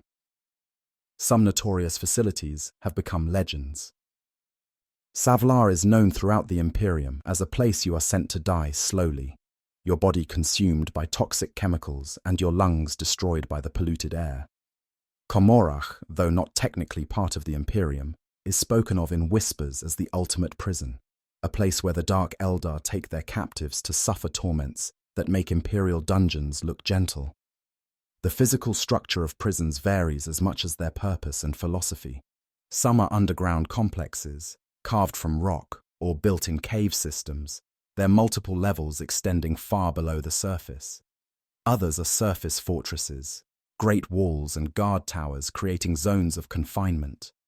Still others are integrated into hive cities, occupying lower levels or specific blocks within the larger urban structure. All of these facilities, diverse as they are, share common characteristics. They are designed to contain, to prevent escape, and to extract whatever value can be gotten from those imprisoned within them. They are symbols of imperial power, reminders that transgression brings punishment. And they are monuments to suffering, places where countless souls have endured and died in service of a justice that is absolute but not necessarily fair. The Imperium will continue to build and operate these facilities as long as it exists. There will always be criminals to contain, heretics to punish, and rebels to break. The prisons of the Imperium grind on, consuming lives and producing nothing but fear and examples of what happens to those who fail in their duty to the Emperor. The horror and reality of imperial incarceration. To be imprisoned in the Imperium of man is to be reduced to a resource, measured only by what utility you can still provide before you are finally used up and discarded. The concept of rehabilitation does not exist in any meaningful sense. The idea that a person might change, might become better through reflection and reform, is alien to imperial thinking. You are what you have proven yourself to be through your actions, and if your actions have marked you as a criminal, then you are a criminal, now and forever.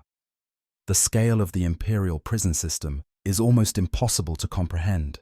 With 1 million worlds and quadrillions of citizens, the number of people imprisoned at any given moment must be staggering.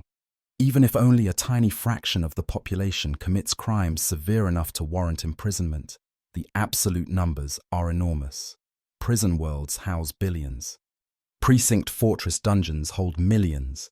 Black ships transport hundreds of thousands. The machinery of imperial justice operates on a scale that makes individual suffering meaningless from a statistical perspective. But statistics do not suffer.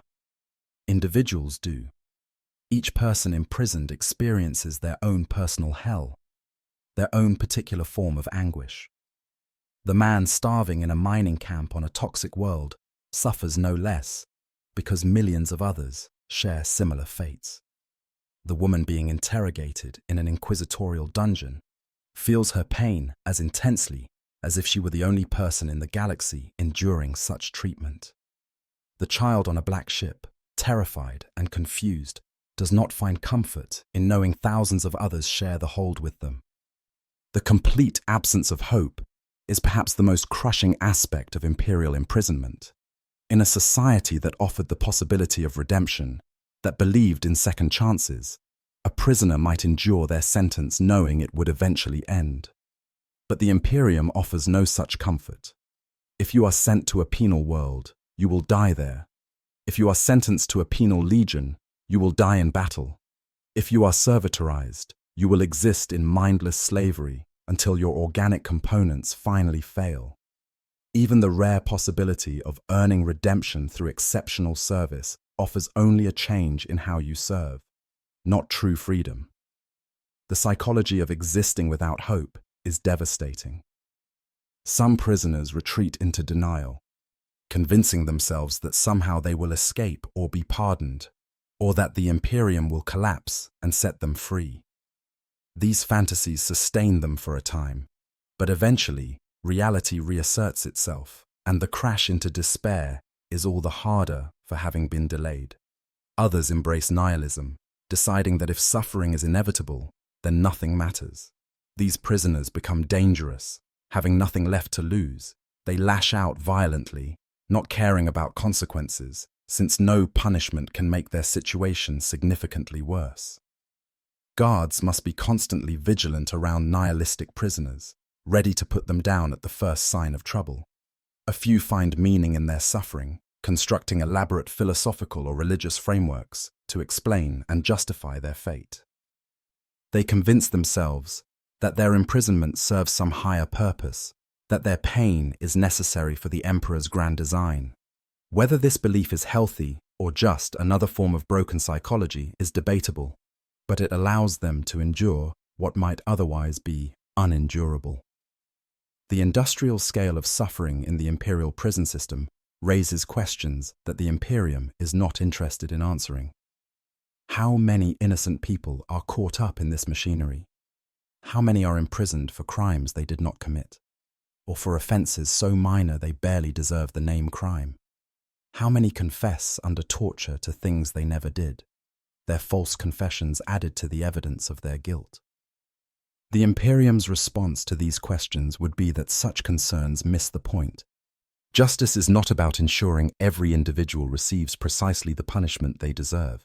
It is about maintaining order across a million worlds, about deterring crime through fear, about demonstrating that the Emperor's law reaches everywhere and no one escapes it. If innocents suffer in the process, this is regrettable but acceptable. The alternative, allowing criminals to escape punishment for fear of harming innocents, would be worse. This utilitarian calculus reduces human beings to components in a larger mechanism. You are not a person with inherent worth and rights. You are a unit in a system, and that system values stability and order over individual justice. Your suffering serves a purpose beyond yourself, demonstrating to others what happens to lawbreakers, extracting labor or military service that benefits the Imperium, satisfying the need for vengeance that victims of crime might feel. The comparison to other factions' approaches to imprisonment reveals just how brutal the Imperium is. The Tau Empire, for all its flaws, appears to actually attempt rehabilitation of criminals, trying to make them useful members of society. The Eldar, when they bother to take prisoners at all, seem to view imprisonment as a temporary expedient rather than a punishment in itself. Even the Orcs, in their own crude way, have a more straightforward approach. You fight well and you're accepted. You don't and you're killed. There is a clarity to it that the Imperium system lacks. But the Imperium faces threats these other factions do not, or at least not to the same degree. Chaos corruption can spread through a single corrupted individual, turning entire populations to the worship of dark gods. Genestealer cults infiltrate and subvert from within, requiring paranoid vigilance and harsh measures to root out. Heretical ideas can spread like disease, undermining the faith and loyalty that hold the Imperium together. In the face of these existential threats, mercy becomes a dangerous luxury. The prison system reflects the Imperium's fundamental paranoia and its conviction that humanity is besieged on all sides. You cannot trust anyone completely. Anyone might be a heretic, a mutant, a traitor. Better to punish too harshly than not harshly enough. Better to imprison the possibly innocent than risk allowing the guilty to go free. The system is designed to err on the side of severity. Living as a guard or administrator in the imperial prison system carries its own psychological costs. You spend your days surrounded by suffering, inflicting punishment, witnessing the slow degradation of those in your custody. Some people thrive in such environments, their sadistic tendencies given free rein. Others become numb, their empathy eroded by constant exposure to misery. A A few maintain their humanity somehow, but these are rare and often do not last long in such positions. The families of the imprisoned suffer their own form of punishment. In the Imperium, the sins of one family member can taint all the rest. If your sibling is convicted of heresy, you fall under suspicion. If your parent is sent to a penal world, you might find yourself unemployable, shunned by your community, marked by association with criminality. The concept of collective guilt means that imprisonment punishes not just the individual, but everyone connected to them. Some prisoners maintain contact with the outside world through letters or rare visits, though these communications are always monitored and censored. More often, imprisonment means complete severance from everything you knew. Your family is told you are gone, but not where or why. They do not know if you are alive or dead, suffering or at peace. This uncertainty can be as cruel as any physical punishment. The economic impact of the prison system is rarely calculated, but must be enormous. Maintaining millions of prisoners requires resources, guards, infrastructure. Transporting prisoners across interstellar distances costs fuel and time. Processing criminals through the justice system employs countless bureaucrats and officials. All of this diverts resources from other uses, though the Imperium considers it a necessary expense. But prisoners also generate value. Their labor in mines and manufactorums produces resources. Their service in penal legions fills gaps in the Imperial Guard. Their bodies, when servitorized, become useful tools. The black ship tithes of psychers sustain the Emperor himself. From the Imperium's perspective, the prison system more than pays for itself through the extraction of value from those who would otherwise simply be executed and wasted. The future of the imperial prison system is more of the same. There is no reform movement, no push toward gentler treatment of criminals, no recognition that the current system might be unjust. The Imperium has existed for 10,000 years, with essentially the same approach to justice and punishment. It will continue for another 10,000 years, or until it finally collapses under the weight of its own contradictions and the endless assault of its enemies. For those imprisoned, for the millions suffering in cells and camps and holds across the galaxy, there is only the present moment and the knowledge that things will not get better. You endure because you have no choice. You survive because some stubborn part of you refuses to simply give up and die, even though death would be a mercy. And somewhere, on some distant world, another person is being sentenced. Another load of prisoners is being shipped out. Another criminal is being transformed into a servitor or an archoflagellant, or simply executed and forgotten. This is the reality of justice in the Imperium of man. It is harsh and brutal and completely devoid of mercy. It is designed not to reform, but to punish, not to rehabilitate, but to extract value, not to forgive, but to never forget. And it grinds on, day after day, year after year, millennium after millennium, consuming lives in service to an empire that values order above all else. To be imprisoned in the 41st millennium is to learn, in the most visceral way possible, that in the grim darkness of the far future, there truly is only war, and those who cannot fight are reduced to resources for those who can. Your suffering serves a purpose, though not one that brings you any comfort. You are a warning, an example, a deterrent, a source of labor or military service.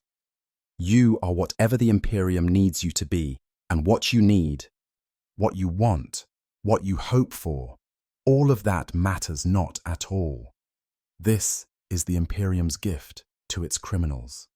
The certainty that they will serve the Emperor whether they wish to or not, that their transgression will be punished fully and completely, that there is no escape except through death, and sometimes not even then.